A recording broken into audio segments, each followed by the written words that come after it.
بسم اللہ الرحمن الرحیم۔ السلام علیکم ناظرین، میں ریاض خان آپ کی خدمت میں حاضر ہوں۔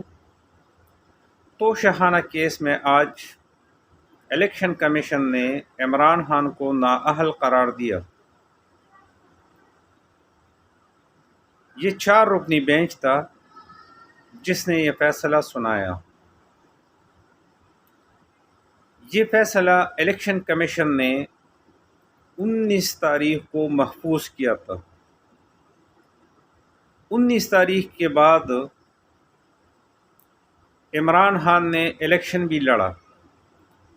قومی اسمبلی کے 7 نشستوں پر عمران خان نے الیکشن لڑا، جس میں 6 نشستوں پر خان صاحب جیت گئے، اور ایک نشست کراچی والی NA-237 جہاں پر دھاندلی کی بہت زیادہ شواہد موجود ہیں، اس سیٹ پر خان صاحب کو ہرایا گیا۔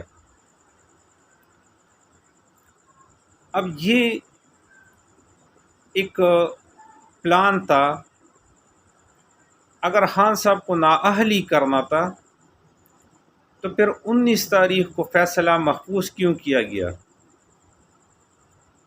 اس کا مقصد یہ تھا کہ خان صاحب الیکشن لڑے اور یہ پتہ لگے کہ خان صاحب کی مقبولیت اس وقت کس پوزیشن میں ہے۔ یہ فیصلہ نواز شریف صاحب نے لندن میں بیٹھ کے لکھا ہے اور ایک آئینی ادارے کا سہارا لیا تاکہ عمران خان کو مائنس کیا جا سکے۔ عمران خان کو الیکشن کے میدان میں تو ہرایا نہیں جا سکتا، تو دوسرے راستے اختیار کیے جا رہے ہیں۔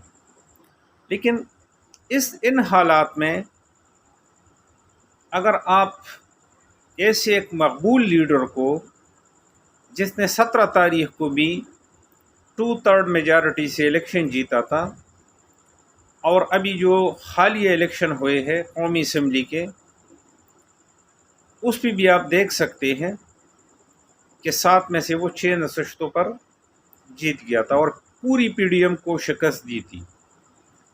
ایک طرف 14 پارٹیوں کے مشترک امیدوار تھے، دوسری طرف صرف خان صاحب تھے۔ اس سے اندازہ لگایا جا سکتا ہے کہ کسی بھی سیٹ پر پاکستان میں 14 جماعتیں مل کر بھی عمران خان کو نہیں ہرا سکتے۔ اب ایک ایسا آدمی جو کرپشن کے خلاف ہے، عمران خان کرپشن کے خلاف لڑ رہے، لیکن یہ عمران خان کو کرپٹ ثابت کرنے کی کوشش کر رہے ہیں کہ وہ توشہ خانہ سے تحفہ لیتا ہے، خریدتا ہے، اور اس تحفے پر بھی وہ حکومت پاکستان کو ٹیکس ادا کرتا ہے۔ FBR میں اس کے ثبوت موجود ہیں۔ سپریم کورٹ کے پاس یہ اختیار ہے کہ کسی سربراہ کو نااہل کریں۔ گیلانی صاحب کی کیس الگ نوعیت کا تھا۔ عدالت نے اس کو خط لکھا کہ $6 ملین جو آپ کو ملے ہیں وہ گورنمنٹ کی پراپرٹی ہے، لیکن گیلانی صاحب نے اپنے پارٹی کے ساتھ وفاداری ظاہر کر کے عدالت کے احکامات نہ مانے، جس پر سپریم کورٹ نے گیلانی صاحب کو نااہل کیا۔ نواز شریف کیس بھی اس سے بہت مختلف ہے۔ نواز شریف اپنے ایون فیلڈ کے کاغذات عدالت میں نہیں دکھا سکی۔ عمران خان پہلے بھی یہ بات کرتے رہے کہ chief election commissioner Nawaz Sharif کا ذاتی نوکر ہے، اپنے مقبول ترین لیڈر کو نااہل کرتے ہیں، اور دوسری طرف آپ کے پاس زرداری صاحب کے اور نواز شریف کے ان کے کیسز آپ کے پاس عرصہ دراز سے پینڈنگ پڑے ہو، تو اس سے ملک میں حالات مزید خراب ہوں گے۔ ملک میں پہلے سے پولیٹیکل انسٹیبلٹی ہے، جس کی وجہ سے ہمارے ملک میں کوئی سرمایہ کاری کرنے کو تیار نہیں ہے۔ معیشت ہماری تباہ اور برباد ہو رہی ہے۔ اب عوام سڑکوں پہ نکل آئی ہے اور ملک میں مزید عدم استحکام پیدا ہو گیا ہے، جس سے معیشت مزید برباد ہوگی۔ اسٹاک ایکسچینج بیٹھے گا، اس کا ذمہ دار کون ہوگا؟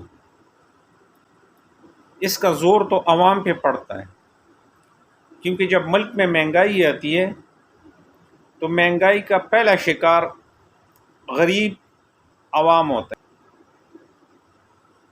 تو چیف الیکشن کمشنر کو یہ بات سوچ لینی چاہیے تھی کہ اس کا عہدہ اس قسم کا ہے کہ وہاں پر طرفداری نہیں کی جاتی، وہاں پر تمام پارٹیوں کے ساتھ ایک جیسا برتاؤ کیا جاتا ہے۔ اگر آپ کسی ایک پارٹی کے خلاف صرف فیصلے دیں گے اور دوسری پارٹیوں کو آپ اپنا فیور دیں گے تو یہ اپنے عہدے کے ساتھ ناانصافی ہوگی۔ پاکستان کی عوام پاکستان کی تمام شہروں پر آج سڑکوں پہ نکل آئے ہیں۔ جب ملک کے اندر اس قسم کے حالات ہوں گے تو پھر ملک کے اندر غربت اور مہنگائی کس طرح کم کی جا سکی؟ اللہ تعالیٰ پاکستان کی حالت پر رحم کرے، اللہ تعالیٰ ہم سب پر رحم فرمائے، اللہ تعالیٰ آپ سب کا حامی اور ناصر ہو۔ اب تک کے لیے اتنا، اللہ حافظ۔